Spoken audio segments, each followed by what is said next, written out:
33 kilometers. That's how wide the Strait of Hormuz gets at its tightest point.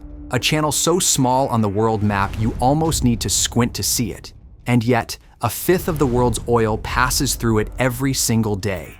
The most powerful navy in human history, 11 carrier strike groups, hundreds of warships, the full weight of American military dominance, cannot guarantee safe passage through it. Not because Iran has a stronger navy. It doesn't. Not because the Gulf states whose entire economies depend on this waterway lack modern hardware. They don't. And yet, every time tensions flare in the Persian Gulf, the same thing happens. Oil tankers slow down. Insurance premiums spike. Warships rush in. And still, no one can fully control it. So what is it about this narrow strip of water that makes it so impossible to control? This is the story of the Strait of Hormuz, a choke point where the world's strongest military meets the one thing it cannot overpower. Think of the Persian Gulf as a bottle, a massive, shallow bottle filled with some of the most valuable liquid on Earth. Saudi Arabia's oil fields, Iraq's fields around Basra, Kuwait's coastal reserves, Qatar's enormous gas deposits, the UAE's export terminals, all of it sitting inside that bottle. Now look for the opening. There's only one. The Strait of Hormuz, a narrow passage that connects the Persian Gulf to the Gulf of Oman, and from there, the open ocean. If you're a tanker loaded with crude, this is your only door out. Every single day, roughly 20 million barrels of oil move through that door. That's around 20% of the world's oil trade, funneling through one channel barely 33 kilometers wide at its narrowest point. Yes, there are pipelines that bypass Hormuz, but even running at full capacity, they carry a fraction of what moves by sea. The bulk of it, the overwhelming majority, still goes on ships through that one opening. But here's the part most people don't realize. When you hear 33 kilometers wide, you picture room to maneuver. The reality is very different. The seafloor isn't uniformly deep. The actual shipping lanes, the dredged, charted channels deep enough to handle the largest tankers, are far narrower than the strait itself. What you actually have is a traffic separation scheme. One lane inbound to the Gulf, one lane outbound to the ocean. Each lane is roughly 3 kilometers wide. 3 kilometers. Picture that. A ship longer than 3 football fields carrying hundreds of thousands of tons of crude oil, crawling through a lane barely wider than a few of those ships placed end to end. There is no weaving, no improvising, no alternate route. Day after day, the same tracks, the same speeds, the same corridor. From a satellite, it looks orderly.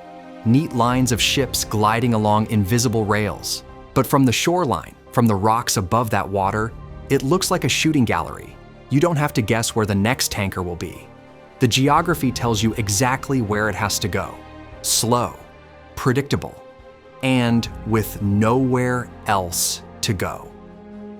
One pipe, one narrow pipe out of the Gulf, carrying a huge share of the world's fuel, and everyone on the shore can see exactly where it runs. So you've got this narrow pipe carrying a fifth of the world's oil. Now look at the land wrapped around it. On the north side lies Iran. And Iran's coastline along the Strait of Hormuz is not what most people picture when they think of a shoreline. There are no gentle beaches here. This is rough, broken country. The land rises fast from the sea, straight up into ridges, jagged hills, deep valleys cut into rock. And Iran has been looking at that coastline for decades, not as scenery, as an asset. Think about what that terrain gives you. You can park a mobile missile launcher behind a ridge and no satellite will see it.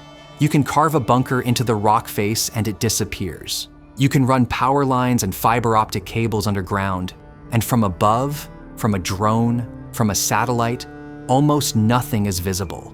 The mountains do the hiding for you. On the south side, you have Oman and the UAE, both friendly to Western navies. Both host foreign bases. But here's the difference. Neither has built their entire military strategy around making this strait dangerous. They live next to it. Iran has weaponized it. Now overlay the range rings of Iran's coastal missiles on those 3-kilometer-wide shipping lanes. The tankers don't just pass near Iran, they sail directly inside the range of its weapons. Every transit, every day. The channel is too narrow to stay outside those circles. But Iran didn't stop at the shoreline. It also holds 3 islands near the mouth of the strait: Abu Musa, Greater Tunb, Lesser Tunb. The UAE disputes ownership, and that argument has been going on for decades. But the geography doesn't care. What matters is where they sit. They jut out into the sea lanes like elevated platforms. Radar reaches farther from them. Weapons placed there are already close to passing ships. Put the picture together: the northern shoreline with its ridges and hidden positions. The islands pushed out into the water like forward outposts. Together, they form a horseshoe of firing positions wrapped around the shipping lanes. A ship transiting the Strait of Hormuz isn't sprinting past one danger point. It's moving through a threat zone that surrounds it, a zone that has been studied, mapped, and rehearsed from the landside for decades. And that shape is not a policy choice anyone made. It's geology. It was here long before Iran, long before oil tankers, long before any navy existed. And every ship that enters it has to play by the rules that shape carved out millions of years ago. Now, geography by itself doesn't sink ships. Weapons do. But what makes Hormuz different from almost anywhere else on Earth is that the geography takes ordinary weapons and makes them extraordinarily effective. Say you're the captain of a fully loaded supertanker entering those 3-kilometer-wide lanes. Here's what's pointed at you: anti-ship missiles. Iran fields Chinese-designed C-802s and domestic variants like the Noor. Mounted on mobile trucks, they can be driven behind a ridge, fired, and moved before anyone responds. Range: over 100 kilometers. On open ocean, a ship can maneuver out of that envelope. At Hormuz, a single battery on the Iranian coast reaches across both shipping lanes with range to spare. There is no detour. The channel is too narrow. Drones.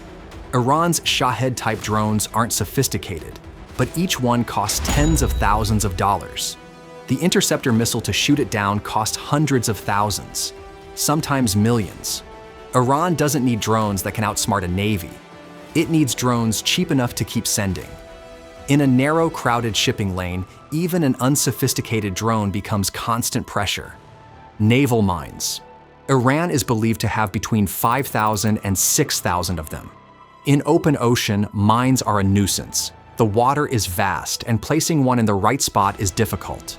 But in a channel where every tanker follows the same 3-kilometer track, mines become a strategic weapon, and you don't need a warship to lay them. A fishing boat can do it. Drop a few over the side at night, motor back to shore.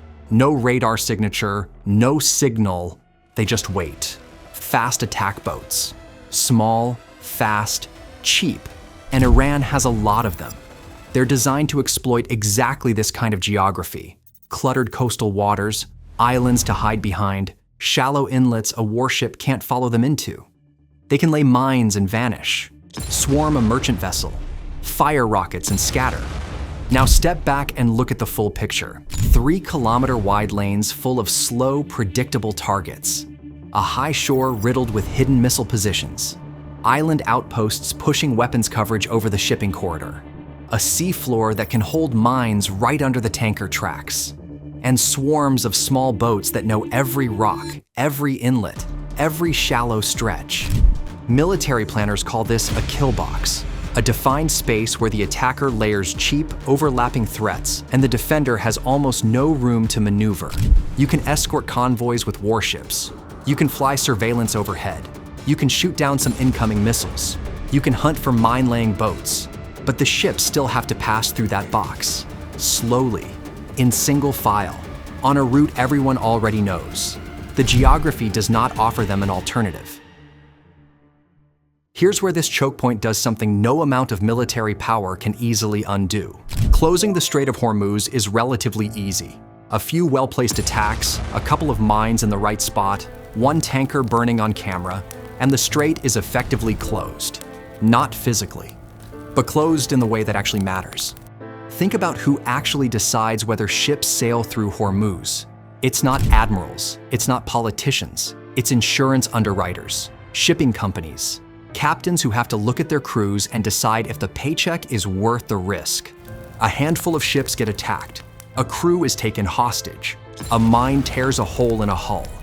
And very quickly, the danger stops being something people read about in the news. It becomes a line item on someone's balance sheet. Underwriters raise war risk premiums overnight. Some insurers pull coverage entirely. Charterers start looking for alternatives, even if they cost more. And just like that, the question changes. It's no longer, can a warship escort this convoy today? It becomes, what is the probability that one mine we didn't find costs us a 300-meter tanker and the people on board? That's the genius of Hormuz as a choke point. You don't have to win a war to shut it down. You just have to make people nervous enough to stop sending ships. And here's what makes it nearly impossible to reverse. Even after a navy sweeps the channel, even after a coalition declares the lanes secure, the doubt remains. Because everyone in the shipping industry knows mines are almost impossible to clear completely. They know mobile launchers can survive an air campaign. They know drones can be launched from hundreds of kilometers inland on an hour's notice.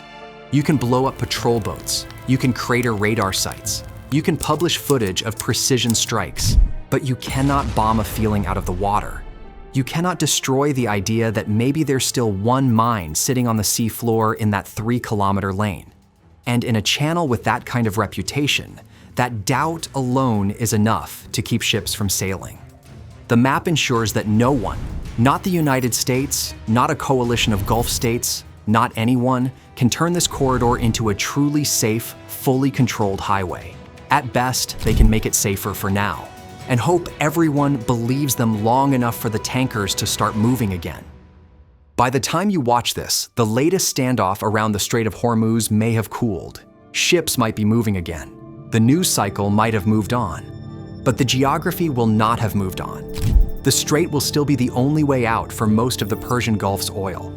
The shipping lanes will still be 3 kilometers wide. Iran will still hold the high northern shore and those islands at the mouth. And mines, missiles, drones, and fast boats will still cost a fraction of what the tankers and crews they threaten are worth. What changes from crisis to crisis is just the politics layered on top. How aggressively Iran uses the leverage its coastline gives it. How far the US and its allies go to keep the waterway open. How the Gulf monarchies balance, sounding tough in public with feeling exposed in private. But the lesson underneath is always the same. The Strait of Hormuz is not hard to control because Iran is a superpower. It isn't one. It's hard to control because the map squeezed a fifth of the world's traded oil through a corridor so narrow, so overlooked by high ground, so close to hostile shores, that threatening it will always be cheap and defending it will always be expensive. You can change governments. You can sign new agreements. You can reposition entire fleets. You cannot move the mountains back from the shore. You cannot sink the islands beneath the waves. You cannot widen the sea. So why can't the most powerful military on Earth just take the Strait of Hormuz and be done with it? Why can't Saudi Arabia, the UAE, and their allies simply lock down their own front door? Because this was never about who has more ships, more planes, more missiles. It's about where those ships have to sail, how narrow the lanes are, how close they pass to hostile shores, and how cheap it is to threaten them compared to how expensive it is to protect them. In open water, the US Navy is unmatched, but in a narrow, rock-walled funnel that an adversary has spent decades turning into a kill box, sheer power hits diminishing returns. You can degrade Iran's navy. You can strike its coastal bases. You can sink its boats and destroy its launchers, but you cannot bulldoze that coastline into the sea. And as long as it stands, overlooking a 3-kilometer wide artery carrying a fifth of the world's traded oil, the Strait of Hormuz will remain what it has been for decades. A place where a regional power punches far above its weight simply by making the world nervous. A place where Gulf monarchies feel rich and vulnerable at the same time. A place where even the strongest navies on Earth are, when it comes down to it, guests of the geography. The war this time will eventually end, The geography won't.